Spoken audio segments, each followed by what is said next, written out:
How's it going, you beautiful bastards? I got you. I figured you. I got you.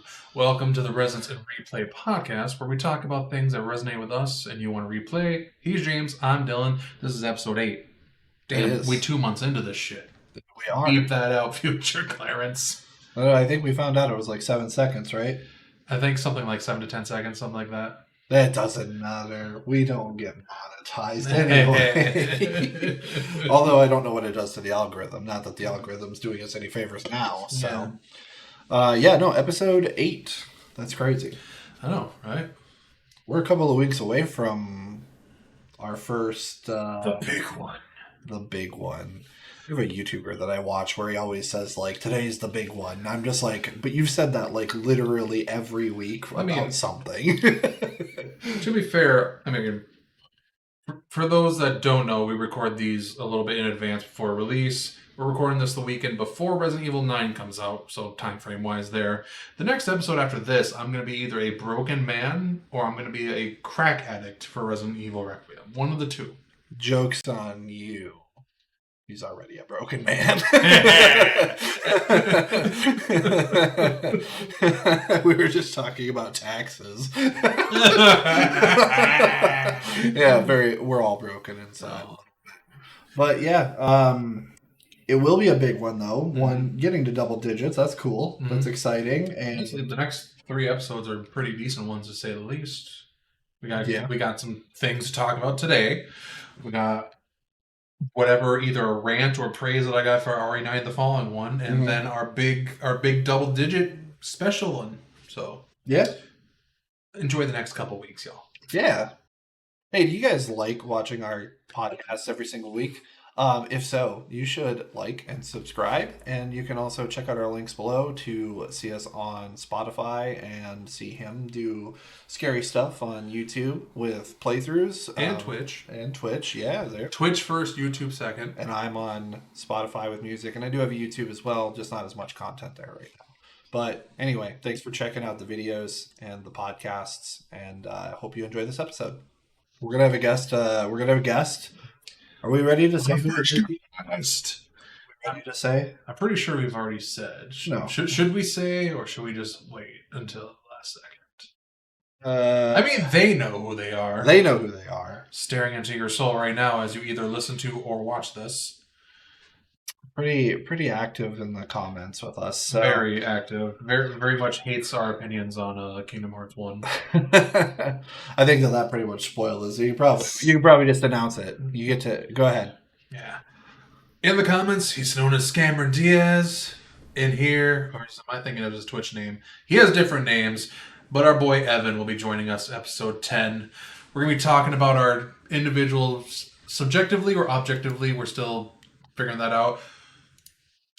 Stuff and things. It's going to be a list. And I'll leave it at that. There'll probably be more, but that'll be like a core foundation of it. I've got apparently a couple of bones that we've got to pick back and forth between Kingdom Hearts and I guess Freerin, and I'm sure we'll get into anime with him as well. It's gonna be a good one. It'll be a good episode. It'll be a really good episode. Yeah. But anyway, few things happened this week. I guess we start with the little stuff and we get into the big stuff. Define little stuff. I would say feel like the topics that I'm thinking of are like pretty decently sized. The Pokemon one's kind of small overall. Depends on who you're talking to. I mean, it's a big deal, but the bigger... Many of our age group have been waiting for this. I mean, yes, but the bigger Pokemon announcement will actually be on the 27th with the Pokemon event. Oh, I didn't know there was an event. Yeah, because it's the 30th anniversary of Pokemon. Feel old? I do. Pokemon, Resident Evil, Zelda. All turn 30. Zelda turns 40. Yeah, Zelda's 40, that's right. But no, so what we're talking about is recently announced before this recording, a day or two ago. Time is a construct. Mm-hmm. Fire Red and Leaf Green are coming to the eShop for both the Switch 1 and Switch 2. Mm-hmm. $20 each. A lot cheaper than I expected Nintendo to charge for it, honestly.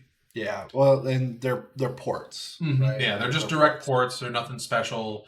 It's literally just, hey, for 30th anniversary, we're bringing those games back, $20 each. At launch, they were $40, which I just found out, and that shocks me. Mhm. I honestly not. I was half expecting them to just be like, yeah, 60, whatever, you'll buy them. But no, actually, just charging 20. Yeah, 20 inch. A lot of people wanted it to be 10 because of the blue and the red digital releases on the 3DS like 8 or 9 years ago. Yeah. That was the 3DS. That was a smaller console.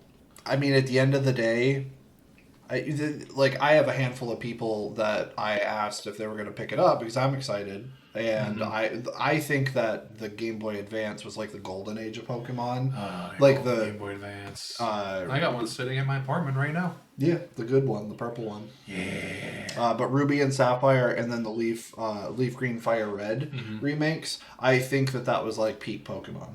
True. Overall, I feel like if this succeeds, it opens up to them considering porting more of the older games.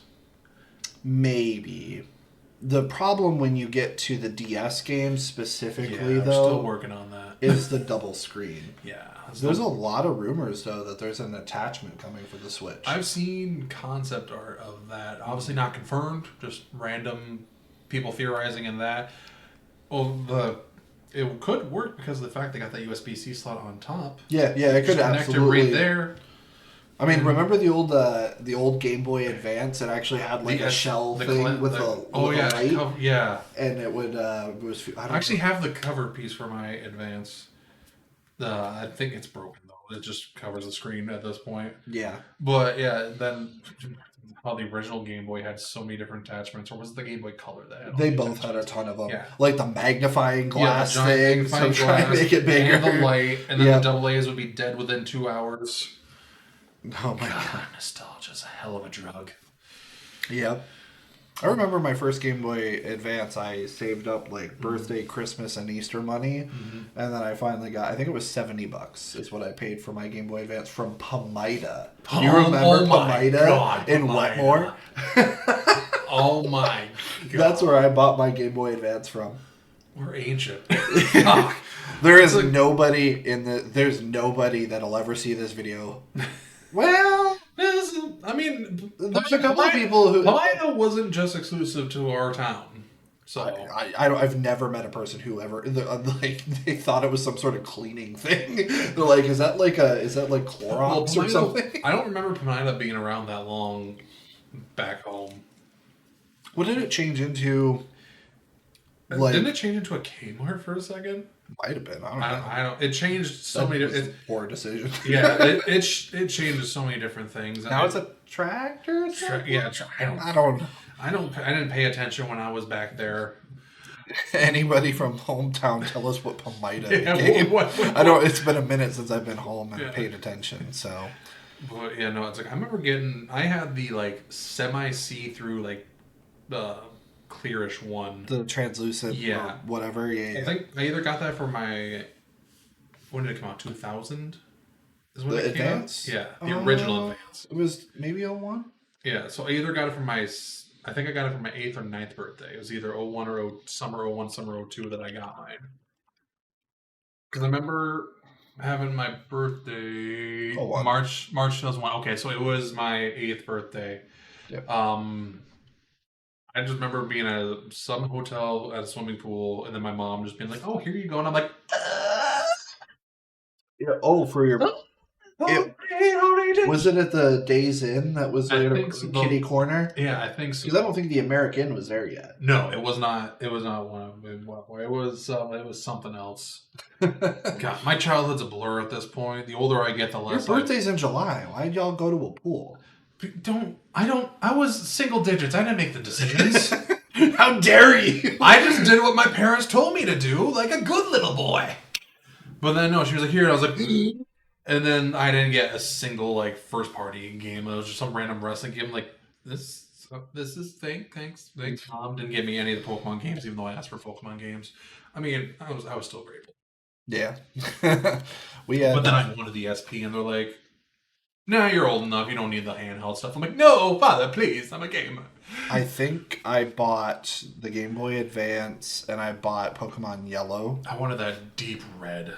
Advance SP. Oh, the Advanced SP. So beautiful. The Advanced SP was so ahead of its time. Like getting the built-in LED. Like I remember, like you'd go on car rides and you'd be playing it, and then it would get dark and you couldn't play. Yeah, you couldn't see the screen. Yeah, for youngins out there. By the way, it took to 2004. Was that when the SP came out? Yeah, S405. Phones weren't a thing really for us back then. But like Game Boy Advances, they didn't have backlit screens. Okay. Yeah. It didn't work that way.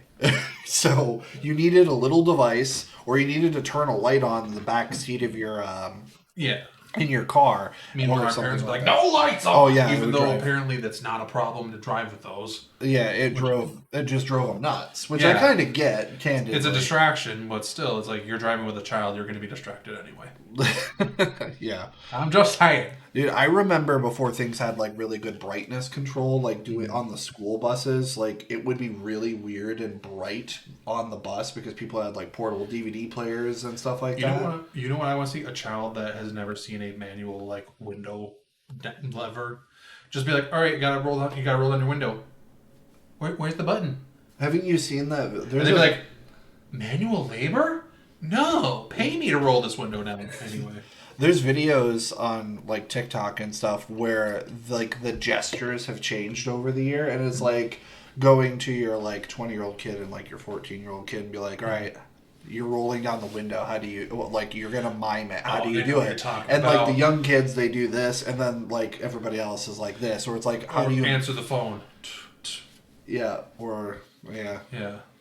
Really, really funny. There's a bunch of other good ones. I remember when phones were on the wall. Oh my god.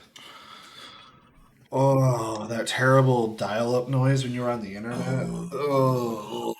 Downloading the tiny games of this compared to this day and age, and it took 3 hours to download Solitaire. It was really funny. I remember we always had an issue because I liked being on MSN, and the computers had so little memory at the time.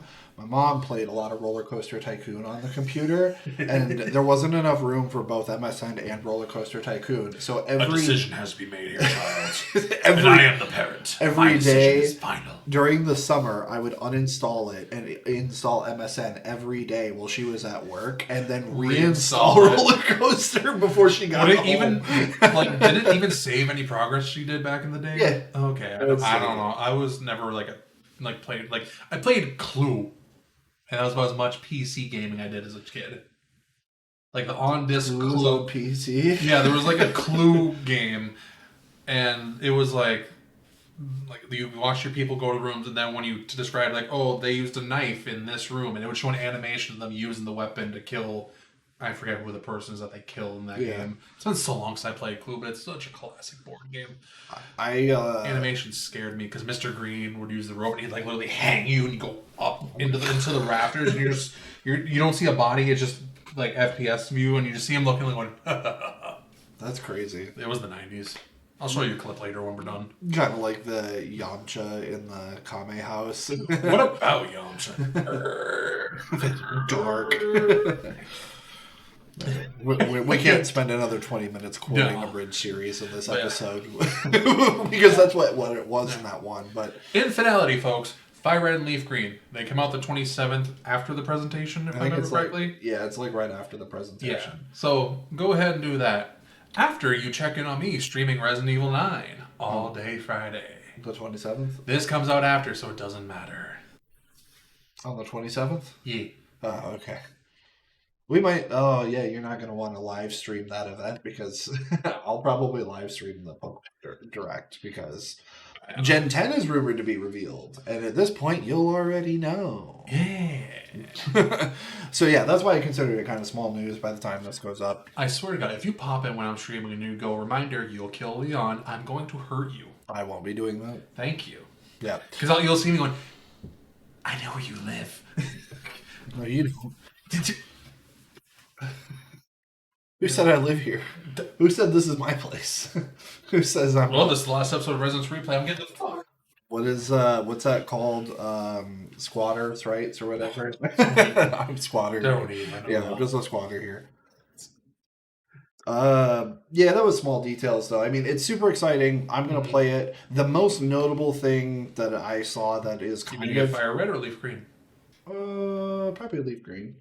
Yeah. I like the leaf green because it was the one. So in Japan, originally it was red and green. In the US, they released red and blue. And so when they did the release, they did in yellow was later. But when they did the re-release, they were like, "Oh, we want to pay homage to green," so they released red Fire and red, green. leaf green. I know. So I want to do green, and then I'm gonna do leaf green because Venusaur's on the cover and Bulbasaur is my boy. That's fair. Bulbasaur is my favorite of the 3 starters, but I hate his evolution the most. Oh yeah. Venusaur is just not my thing. It goes from backyard to There is that really good. Doesn't Venusaur have solar beam? So Bulbasaur can learn Solar. True, but I'm just saying. I don't know. And it takes 2 turns. 2 turns. I barely played those motherfuckers back in the day. Okay. Yeah, Solar Beam was very underpowered considering it took 2 turns to do. Unless in the sequels you had Sunny Day going in the background, then it would. Anyway. Take notes, kids. Take notes. Minor details. But I'm excited for it. You can't online battle or trade, though. You can only do local, like, via wireless. Like, if we both had our Switch, they'd connect to each other. But you can't do so I'll learn to bring my Switch over and I'll kick your ass. Okay. You're like, you have no idea what you're getting into, child. That reminds me of when we got you back are into the elder technically, so when we got back into Yu-Gi-Oh, and then you regretted it quickly playing. you got 3 Master Reborns in your deck. My cards got mixed up, you twat muffin. Yeah, I'm still bitter about that. I was talking about like the. I was talking more about the massacre. The massacres. Me being like, what the fuck is 6 Samurai? Sure, I'll use this. not understanding Synchro or XC at all. Yeah, the meta and whatnot. Meanwhile, if I play Legacy of the Duelist, I like fucking own bitches with a dragon deck. Yeah. I could probably still put the something. You could put together like a Karibo focused deck and still somehow beat my ass. I don't know about that. There's a lot of Karibo Sport randomly coming out. That's cool. A lot of Dark Magician shit too, which makes me so fucking happy. Did I send you a picture of that new card art for it? I think it's called the Dark Magician of Destruction. It looks like an even more emo Magician of Black Chaos. You did. Yep. That looks. Oh, I'm like, where was this when I was more likely to kiss Dark Magician Girl. You said it. I didn't mean kiss the card like chef's kiss moi. Oh. Like this is peak art right here. Okay, fair enough. Although Dark Magician Girl is also peak art. I mean, put the card right here. Look at that card art. Which one? The best art, which is the original from the anime, the Magician's Force First Edition Secret Rare version. Clarence can probably do that. Yeah, so pretty. Konami might sue us, but just blur it. It's not like we have it up for a second, blur it the rest of the time. No revenue for it anyway. Who cares? What else happened this week? Both of these are really big, but it's kind of which one takes longer. I'd like to close out with the one that takes longer. So which one? Do we want rage or do we want concern for the future? They both have concern for the future. Candidly, concern for the future, rage. Okay, I'm concerned for the future on both, but I mean, I'm always concerned about the future every time I check my phone. But no. Yeah, fair enough. Well, you have something else you want to talk to that's associated with the rage, so let's go with the rage. Sony, what the fuck? You signed Bluepoint. Bought Bluepoint. Bought Bluepoint. Didn't sign. They bought. Did jack shit with them. And then went, fuck you, you're done. Why? Just because they didn't want to do live service games for you? Fucking twats. Well, the rumor is they actually volunteered to do live service. The rumor, like they were.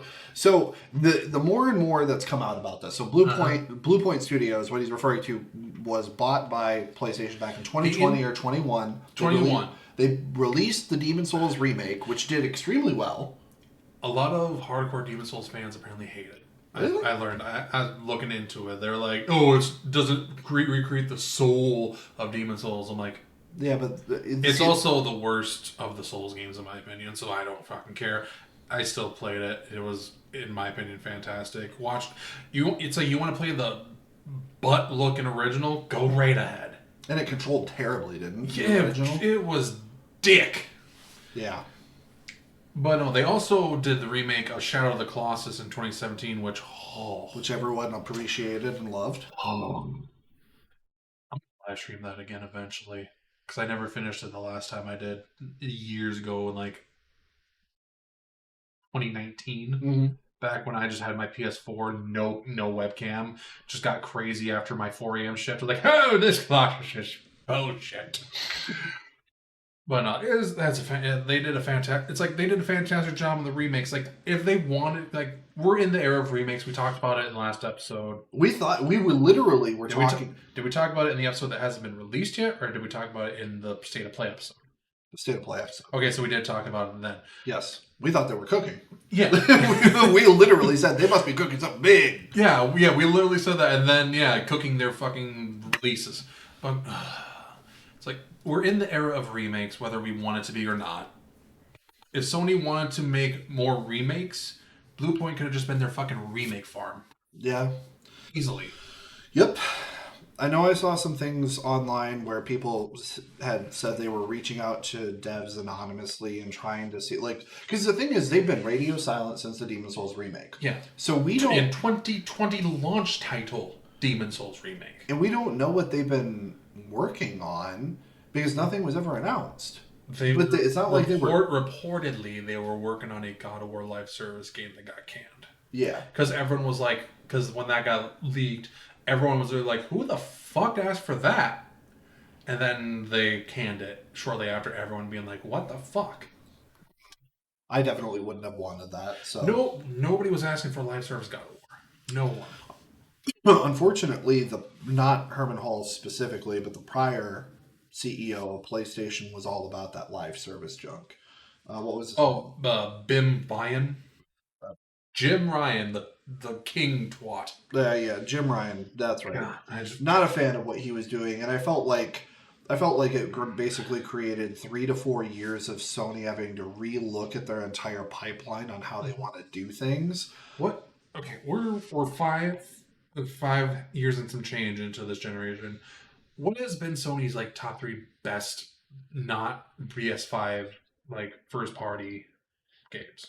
Not first party? No, first party games. Oh, okay. First party. Like, have they built any, like, they haven't built any new franchises, I mean, that I can think of off the top of my head that are, like, huge. Horizon started on PS4, so I'm not counting that. Yeah, not as a new franchise, but they did launch... Forbidden West, like I said, they stop releasing Horizon games in years that other juggernauts are in, because it gets literally overshadowed every time. God of War Ragnarok, Forbidden West are the 2, and Spider-Man 2 are the 3 biggest big 3 that come to mind. How actually well did they do? As far as I know, very. Okay. As far as I know, very, very well. To us, probably well, but in the grand scheme of Sony, they're probably like, mega failures. Sir, they made you $300 quadrillion. Mega failures, I say. Astrobot, which did superb, all things considered. It did win Game of the Year. And it sold a boatload of copies. Man, this list is really freaking short. Yeah, for a 5-year span. The fact that it includes a remake and 2 remasters. Yeah, that's a really short first party list. 1, 2, 3, 4, 5, 6, 7. I'm not counting. Actual Playroom should not be included in that shit. No. So Returnal and Ratchet and Clank were ignoring the the two I remember. Ignoring the fact that they have Last of Us 1 and 2 up there is stupid. Demon Souls, again, remake launch title. So that's 1, 2, 3, 4, 5, 6, 7. I get games take longer in this day and age, and I get first party exclusivity is kind of essentially dead. But oh my god. Yeah. I mean, we're in the situation right now, depending on what Naughty Dog does with Intergalactic and whatever other project they're working on. Please let Intergalactic succeed so they don't have to fully rely on Last of Us. Well, yeah. Please. Please. But we're in a position where Naughty Dog may not release an actual title on this console. Technically, like a brand new, like an actual new title. Yeah, even if they release Last of Us 2 was literally like 3 months before, about like 4 or 5 months before the PS5 came out in general. Yep. Damn. Yep.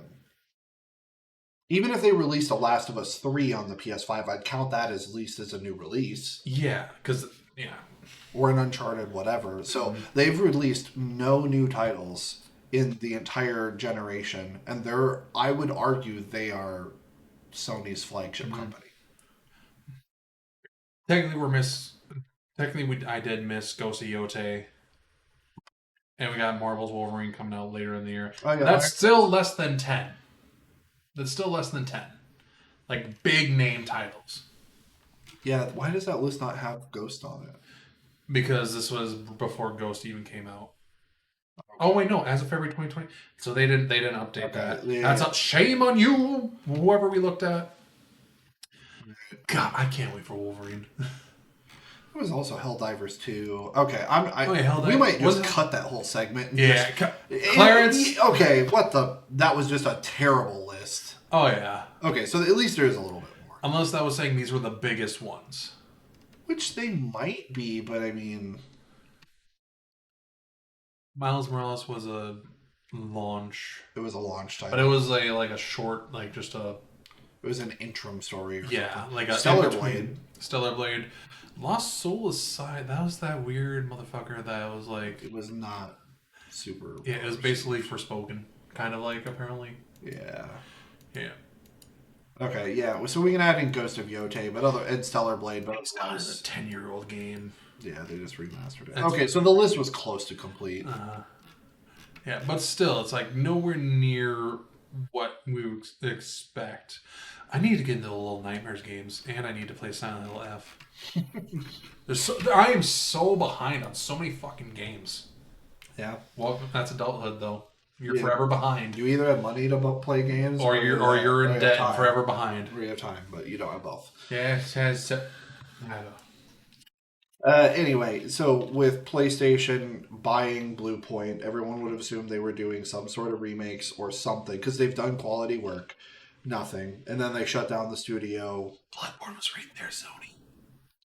Why do you hate us? I don't understand why that's not a FromSoft or a Sony priority, but whatever. At least go through and give it the update. FromSoft have straight up said they would love to do more Bloodborne shit. Like, they consider that their magnum opus. They consider that their best work. But it's licensed, or like they don't control the IP. No, they just made the game. It's a Sony IP. Sony has to make the decision. Got it. Sony does not give a fuck, clearly. Yeah. Can you make this a live service? No. Fuck it. Well, yeah, that was the Jim Ryan way. Yeah, thanks, Jim. You fuck, I hate you. That was the Jim Ryan way.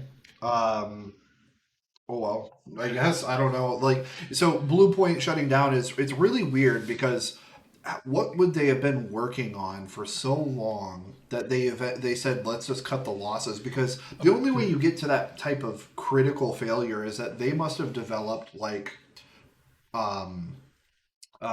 technical demo after technical demo of new projects and brought it to Sony, and Sony said we don't like this. That's literally what it was.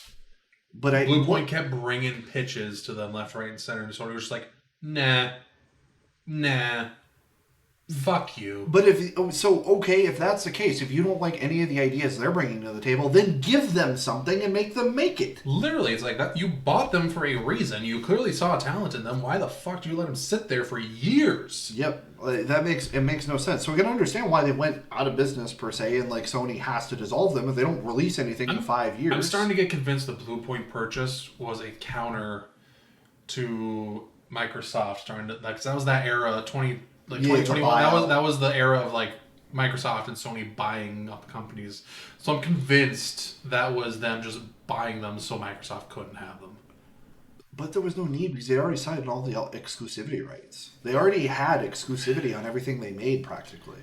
But maybe maybe at some point, and this is all going to be big business behind door stuff. Maybe Blue Point didn't have the finances to keep going that way, and so they proposed. Oh, I'm sure Sony's funded a majority of, because it's like how Shadow of the Colossus that remake fucking looks gorgeous to this day, and it's almost 10 years old. It does. Demon Souls remake, fucking their mind was blown out of the water seeing the fidelity of that game at launch in 2020.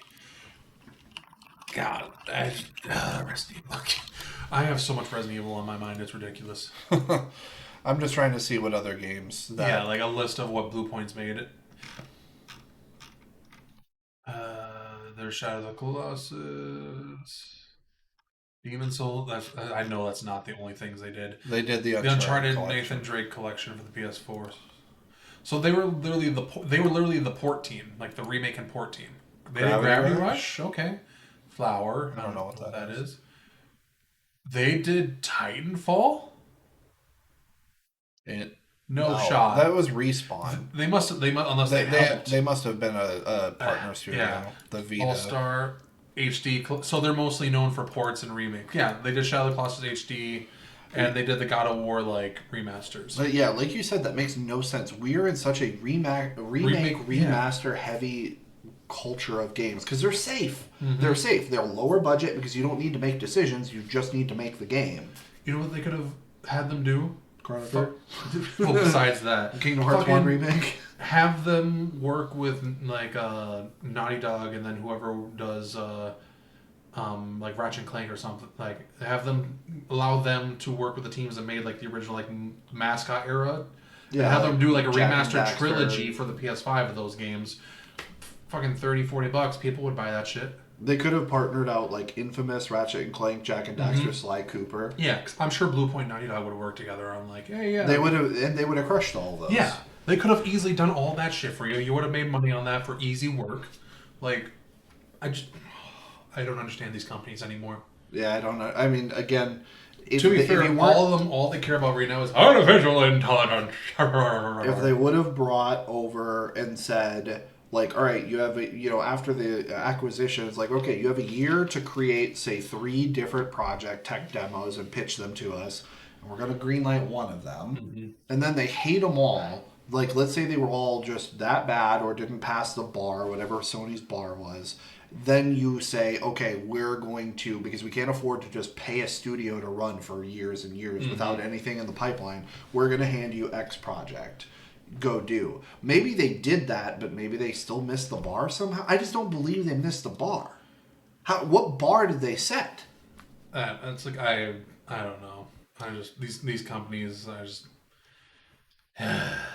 So here's where my tangent comes in, and here's what I think the real reason is for Blue Point, and it's gonna pain me to say it, because I am a big fan of Bungie and Destiny. I think that, like you said, it was during that era of buying companies. They bought Bungie, but Bungie cost over $3 billion. Bungie is legendary for a fucking reason. Yes. So that number was at the time justified. Yeah. If it, so 3.1, I don't know, something billion dollars.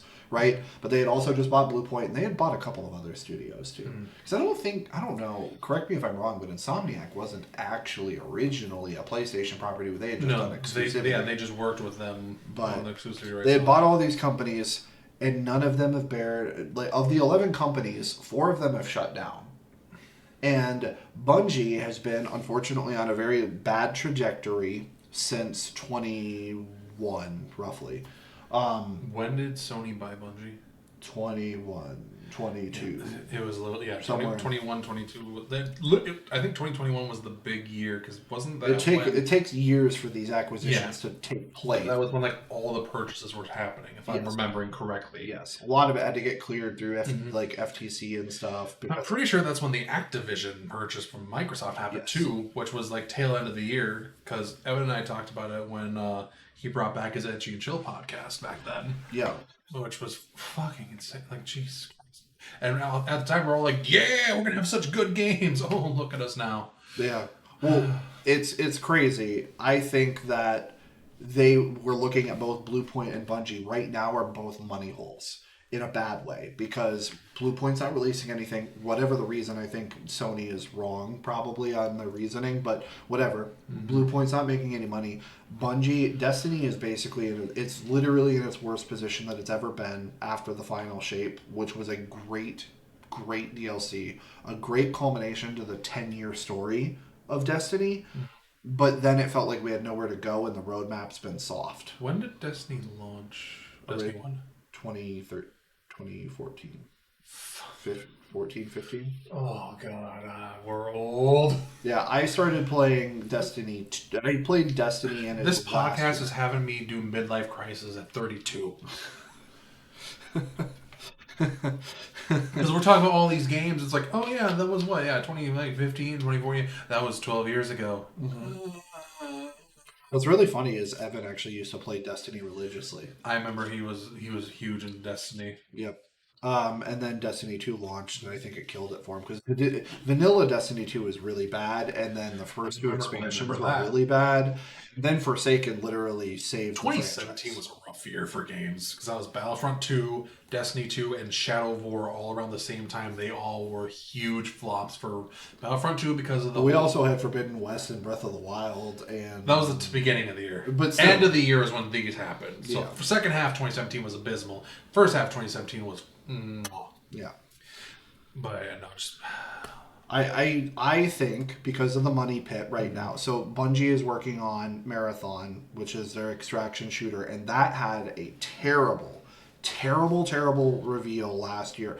They did this community event which was really popular. Wait, this has been around for a minute?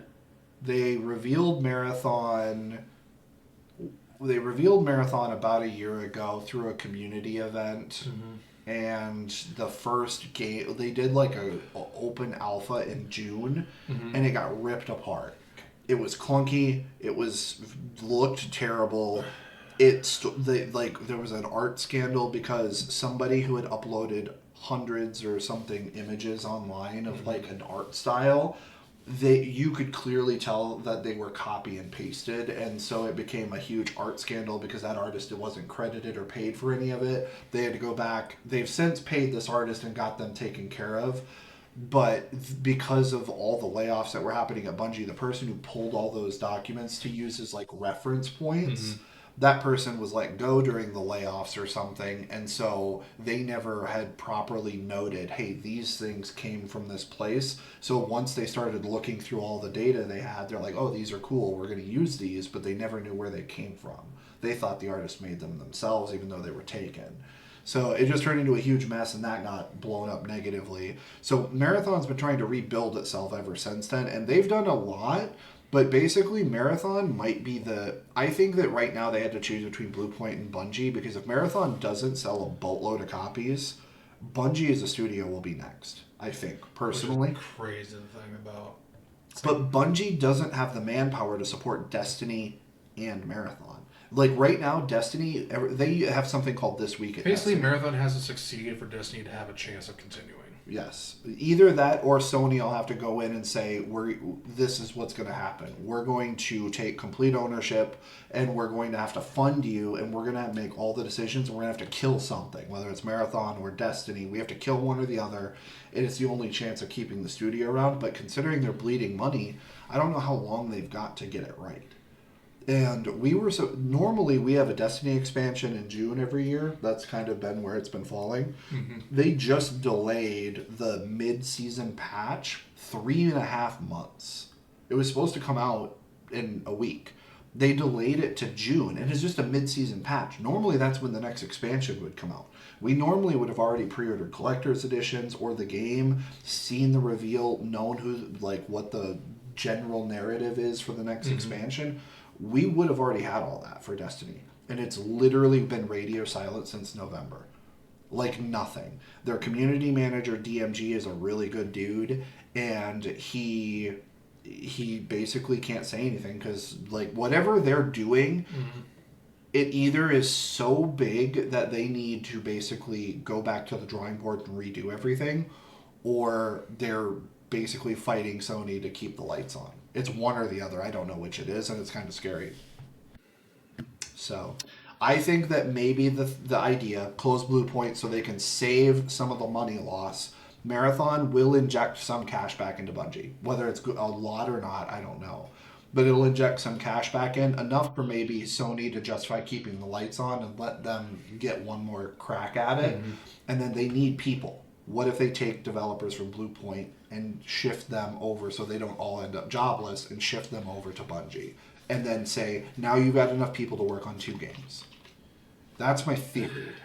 That's my theory. And I know not everybody would transfer over because, one, Blue Point was located in Texas, and I don't know how many want to relocate to Washington because Bungie's based in Bellevue, Washington. I didn't realize Blue Point was based in Texas. I think it's Austin, Texas. So I don't know, but Bungie does a lot of remote work, so maybe they could salvage more roles than I think.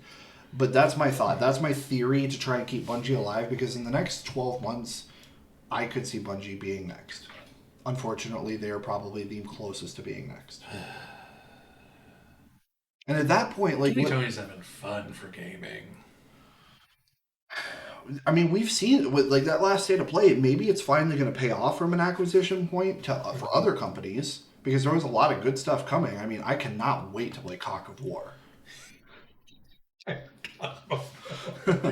Black Myth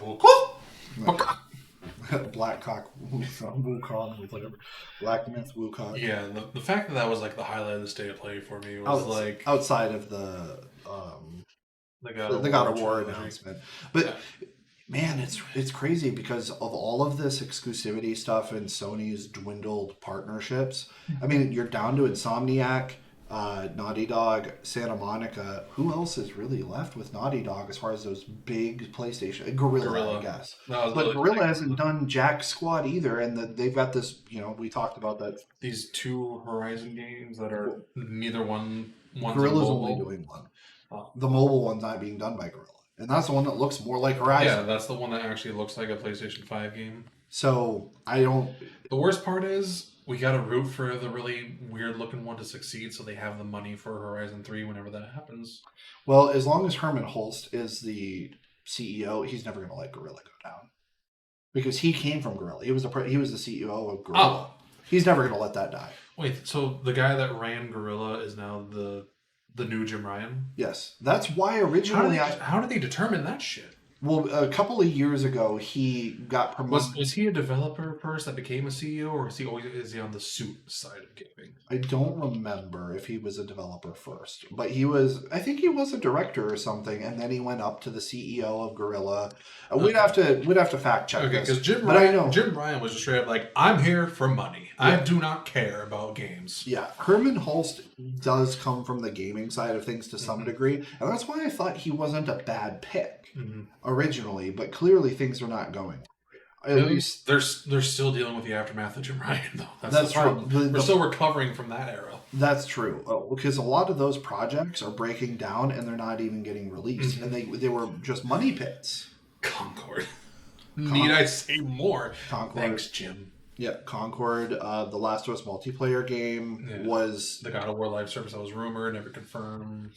But it's like all this rush into like just have the same game for 10 years and milk the money out of it as much as possible. It's like, just make a good game and make sequels based off that game. I know the games really exist to sell merch, and merch is like what all that stuff, but it's like, no, just make good games. Well, I think that this is actually a really good transition here, because as Phil Spencer once said on a podcast, it's not as simple as just making good games. That doesn't mean that you'll sell a console just because you make good games. Those were his exact words, and that was the moment I stopped believing in Phil Spencer. Well, I was going to say, Xbox needs to make games in general. But they're literally, I was about to say, name something other than Hi-Fi Rush in the last 5 years that was actually a exclusive to Xbox that was worth attention. Well, there wasn't. Exactly. We did an entire episode on the fall of Xbox. Yeah, I know. So I'm not going to belabor the point, but that was the moment that I stopped believing in Phil. Because I actually really liked Phil Spencer. Mm-hmm. I've met the dude. I met him at a GameStop conference because he was there with Xbox or Microsoft presenting. He's a good dude. Good dude. Is he tall or is he short? Tall.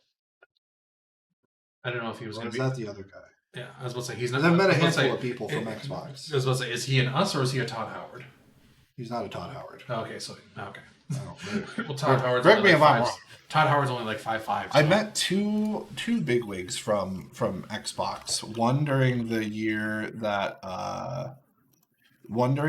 they announced the Xbox X, and then the year after was the One X or Series X. One X. Okay, Project Scorpio, 6 foot. Yeah, so yeah. The guy that I met from One X was a little bit shorter. I'm guessing you didn't get a photo with him. No, because it was. So at first, Phil, let me take a selfie. No, because we bumped into him like between the presentations or whatever. Oh, so you he's were just like, oh, Phil Spencer. Yeah, it was not like a meet and greet by any means. He was really nice, even though he had things to do. So, anyway, yeah, I like Phil, but my concern and what Phil did right for a little while was the idea of bringing games to everybody. Also, the only reason I really dick ride Phil, don't take that out of context, was the fact that he brought back backwards compatibility to Xbox. The Xbox One generation was like, hey, backwards compatibility is actually important to people still. Because they originally didn't launch with that. Like, it took them a couple of years of like dealing with like heads to be like, hey, let's put this in there. Yeah. So like that was honestly the main reason I like fucking like, yeah, Phil. Well, they needed some sort of competitive advantage over the PlayStation because they had zero. Isn't the PS4 backwards compatible with some shit? Nothing on the PS. No. Zero. Okay, I don't. It's been a minute since I even. But my PS4 Pro is just covered in dust underneath my TV stand. Right now. The reason, a lot of the reason was technology wise. The architecture of the PS3 was historically very complicated to work with. So porting from the PS3 to anything was always tough. That's why I made a big deal about Metal Gear Solid 4 in the last episode. Yeah. Well, the previous episode. Yeah. I keep forgetting we're swapping episodes. Well, we only have to do it this one time out. Yeah. But yeah. Like hell, Xbox is the only way I can play the original the Dead Space trilogy in general. I can't play 2 or 3 on the PlayStation unless I get a PS3. Yep. And I'm not buying a whole another console just to play 2 games. Well, I'm not buying a PS3 to play Dead Space 2 and Dead Space 3. Well, yeah, they're not good games, but... Yep. Clarence, I need you to cover the camera while I beat this man to death. Yeah, you just a joke, YouTube. Just a joke. Yeah, it was really hard to code for, so it was challenging. Whereas the 360 was a little bit more open source, and why the library was so massive because it was easier to create games for. And so creating the basically it runs an emulator is what it does. It runs its own proprietary emulator to run the 360 and older games. So yes. Huge win, absolutely. Can't disagree more because then agree more because then it forced PlayStation to do it from 4 to 5. That also happened 10 years ago. Because I came and visited you on your night shift job at the time, and I was like, bro, backwards compatibility. You're like, still not gonna buy one, and I'm like, fuck you. Yeah, there was just no reason to. Although I did end up buying one. Yeah, but also it's like most of my games. I still had my 360 at the time. My whole library was basically 360 games, so it's like. I had a reason to get a one now. Well, for me, so I guess we bypassed the news there, but it was talking about Phil. So Phil announced his retirement. Or went out for the homie. Just kidding. It's long overdue in my opinion. I think that Phil and Xbox, when they started talking about what the Series X was going to be, and everything, that was near that era where he said it's not as simple as just making a good game. Just because you make a good game doesn't mean that people are going to buy your console. He's right and he's wrong. He's right in the sense that it's not making a great game is not easy. It's very hard. How many Switches were sold just for Breath of the Wild? Every single one of them on the launch day. Literally. Every single one of them. How many Switches sold from Animal Crossing New Horizons coming out? Well, that one's a tough one because that was also the very beginning of COVID closures. True, but of all the games, fucking Animal Crossing. It was a perfect COVID game. I'm not an Animal Crossing guy, so... But, yeah. I knew it. It pushed sales. Yeah. But yeah, no, Phil's retiring after, what was it, 25 years with Xbox? Oh, it's more than that. Well, with the Xbox specifically. He But with started as- Microsoft, he just started like, as 35? 33 or something. Yeah, 38 maybe. Yeah, he was with Microsoft for a little bit before Xbox, and then he was with Xbox for the entire existence of Xbox. His vision for what he wanted out of gaming is good. I will say that. Mm-hmm. Like, I want more people to have access to play games on more platforms at a more affordable price. In the end, that was his kind of idea, driving Game Cloud, driving Game Pass and things like that, and then like xCloud sharing and xCloud gaming and stuff. Being able to play a game you own digitally on any device that could stream it. I like the message. And unfortunately, they're just too early. They're just too early. It's the same when they were trying to force people to go digital with the original Xbox One. They weren't wrong about where the market would go. They were just too early. Way too early. That's all. Yeah, speaking of he's the only one out of Xbox. No, I don't actually Which know. I didn't see this until later the day after you told me that Phil was out. The President was her title? I don't know. But Sarah Bond, I'm pretty sure like she was his right hand, in this case woman. She's getting let go. Is she getting In the let same go? wake of him retiring. Yeah. Actually getting let go? She got let go. Oh. Or is getting let go. And what's his name? Booty Boy. Matt Booty? He's, I think, getting put to her spot. And then whoever, I don't know the individual's name off the top of my head, she's like head of their AI department. She's getting Phil Spencer's spot. Yeah, Asha Sharma named EVP and CEO for Microsoft. But then if it's For Xbox. For Xbox. Yeah, well, yeah, it's sure. in Microsoft. But for Microsoft Gaming. So Yeah. yeah, so Xbox. Yeah. Trying to see the part where it says Matt Booty will become Executive Vice President and Chief Content Officer, reporting to her. So she's the new Phil, he's the new Sarah. Yes. What's really interesting is obviously there's a boatload. 1980. We weren't even alive when Phil started working for Microsoft. Yeah, I think it was 38 years. So yeah, 38 years. Yep. Damn. Salute you, Phil. Yeah, I mean, Thank you for your service. I think that everyone is concerned with the AI background. Yeah, she's straight up like running their AI department, essentially. So what kind of influence will she have on the industry from an AI perspective? Yeah, she released she released a message herself. Scroll down, see, because that's not her. No, this is I think this is her message. No, that's Sadhana Nadella, the woman that got. Oh, I see. Yeah, Asha message. There's. Oh yeah, right here. My first job is simple. Understand what makes this work and protect it. That starts with 3 commitments. First, great games. Okay. Second, the return of Xbox. Took you 25 years to make a return. But there was somebody read this specifically, and it's like basically The future of play.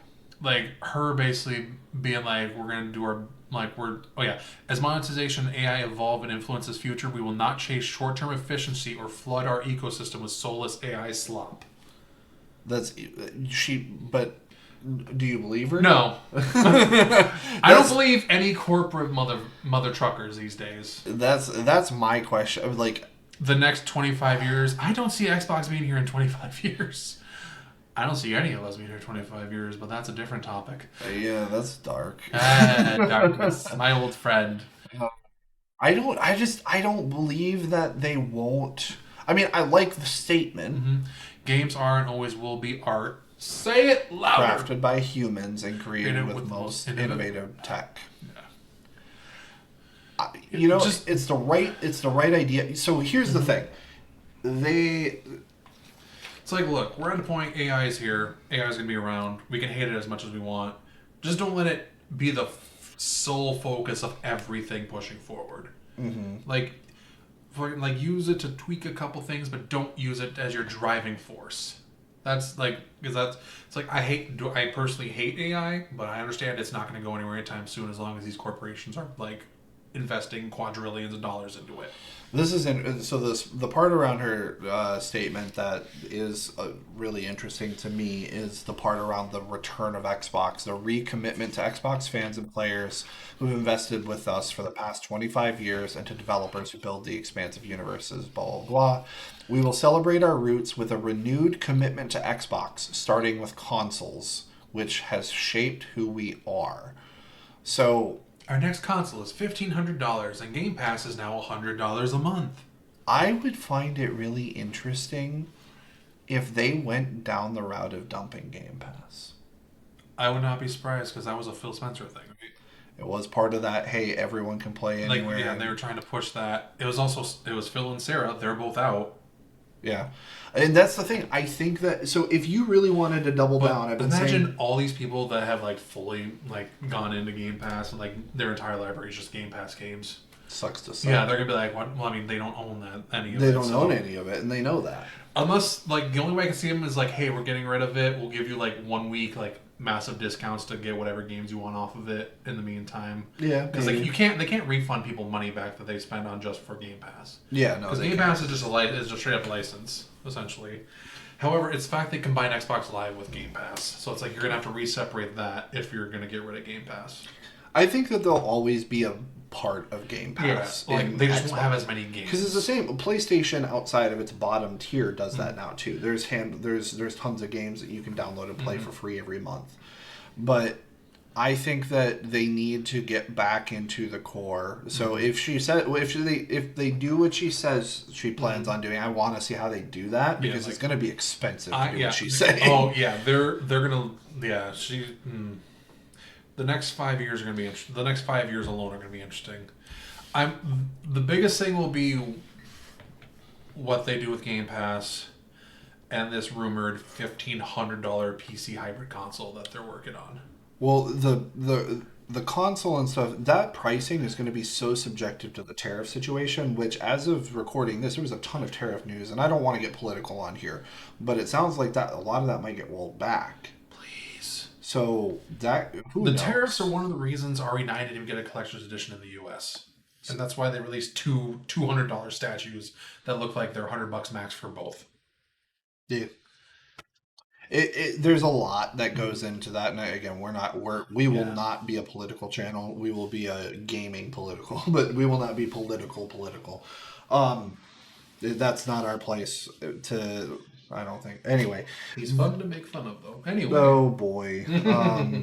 Anyway, aside from all of that, we could see console prices go back down if the tariff stuff gets reversed. But the other thing too is certain things are getting really expensive because of AI.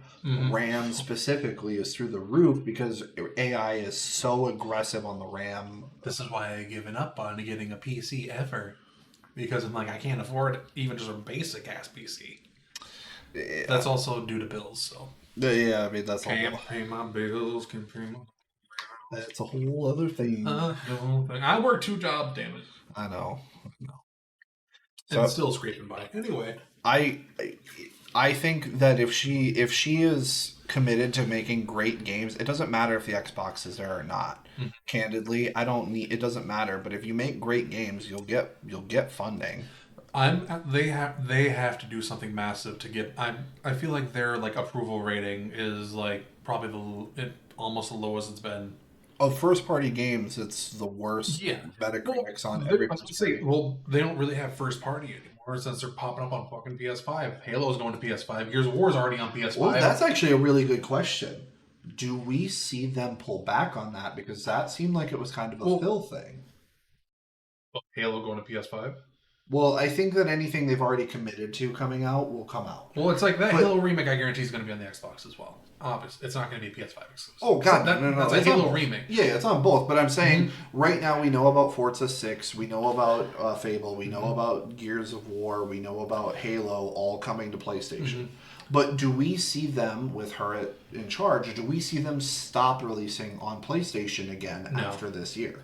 At the end of the day, they're making more money by doing that.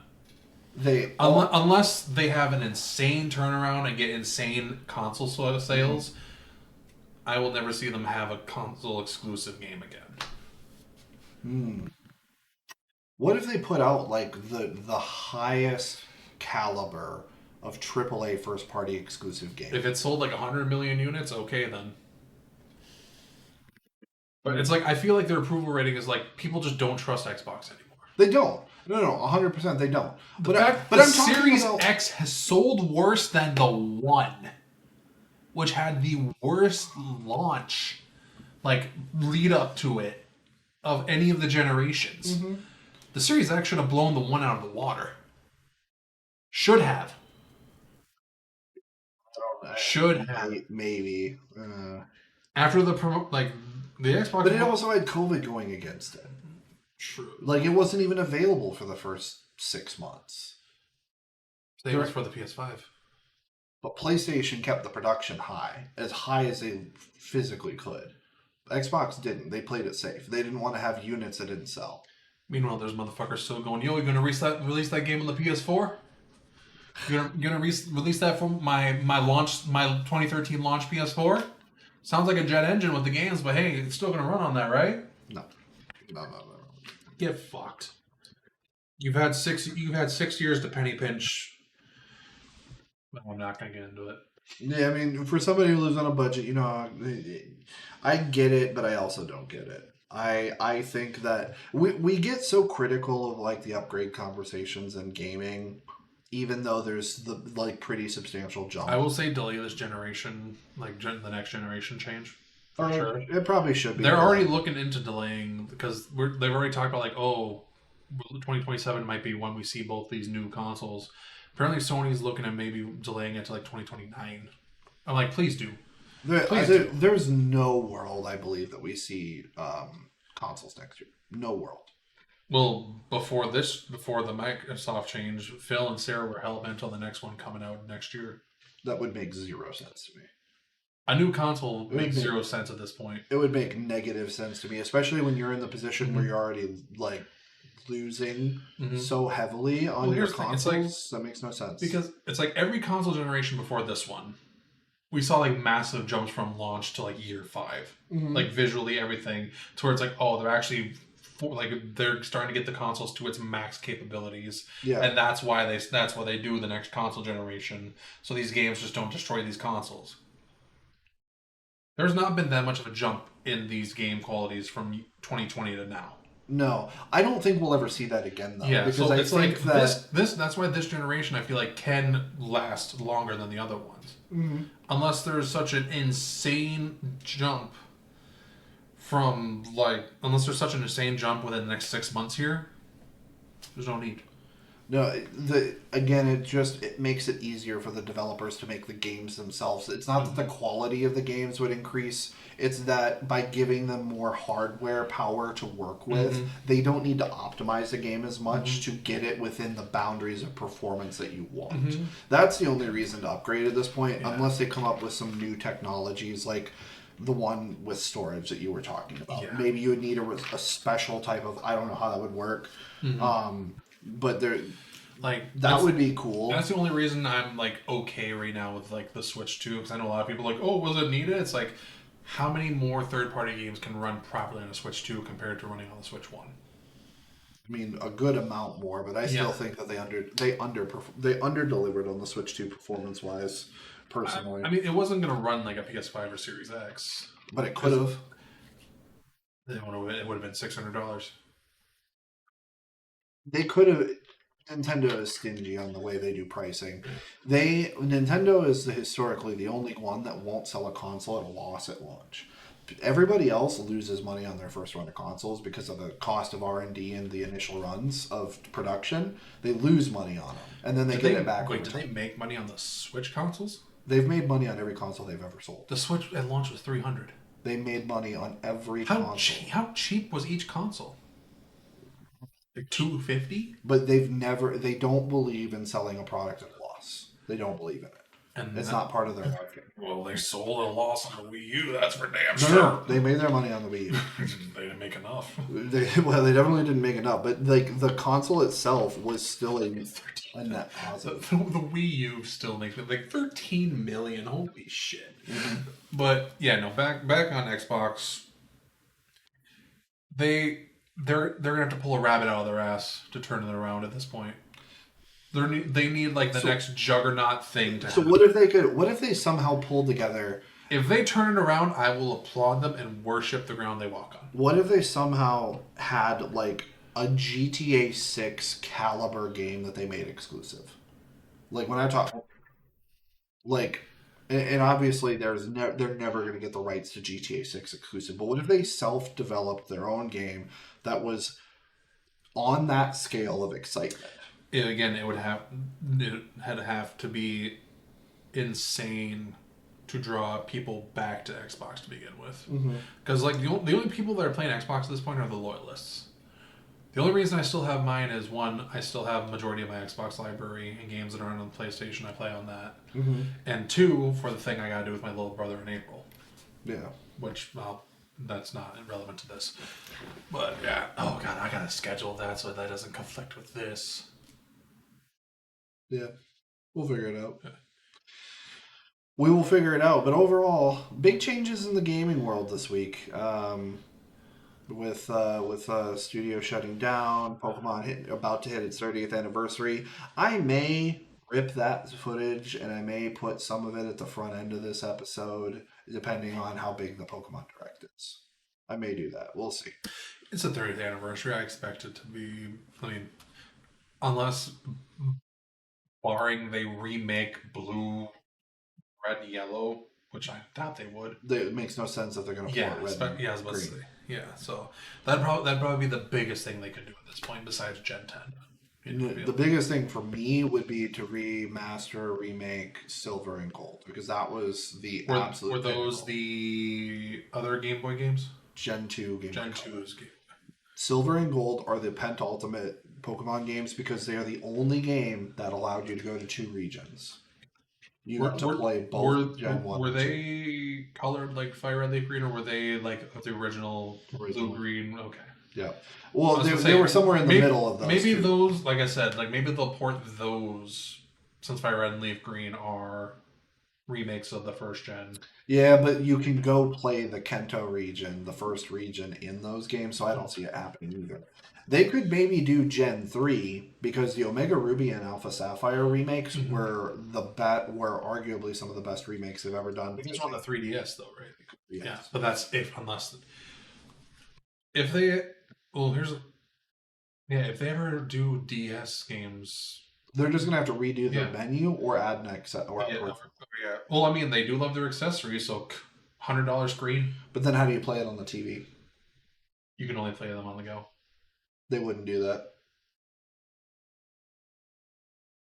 They have a whole Switch that's only on the go. You know how that's true. The Japan market alone would eat that up. But people love taking their Switch on the go. I just don't think that they would. I don't think they'd make any games that are exclusive on the go. It would be just for the DS, like the DS Switch Online or something. Yeah, I don't know. I wouldn't. But then again, how many DS and 3DS games are that popular to where they would do that? The Pokemon games. Also, Ocarina of Time and Majora's Mask 3DS remakes. I will strangle you live on this podcast. Those are A Link Between Worlds. A Link Between Worlds was cool. I've had a copy of that since 2018. I still haven't played it because I haven't had it. You haven't played A Link to the Past. To kill you. Do you want to die? I just want you to be a man of your word. I'm a Zelda fan. I haven't beaten Zelda 1, 2, or any of the handheld Zeldas. Can you say the same? That I've beat some of them? Yes, I have. Have you beat Zelda 1 and 2? I beat Zelda 1. I'm not going to play Zelda 2. I'm sorry. Fake fucking fan. I'm not playing Zelda 2. I'll tell you what. Beat Zelda 2 and I'll beat Link to the Past. Somebody send the business email a PayPal thing for $1,000 and I'll live stream the whole thing. Beat Zelda 2 and I'll play Link to the Past. To be fair, I am in the dark world. I'm the loser. Oh, I know. That was on my Switch 1 before that got shattered. Yeah, I don't have a save file in Link to the Past then. Shit. You know how long it takes to get to the dark world? Do you know how much free time I have on my hands now? I work 12 straight days. It's like every 2 weeks. It's like an hour and a half. Every 2 weeks. I'm also in a relationship. How much free time do you think I have? down this road. Anyway. I'm not doing it. I ain't here for this crap. Yeah.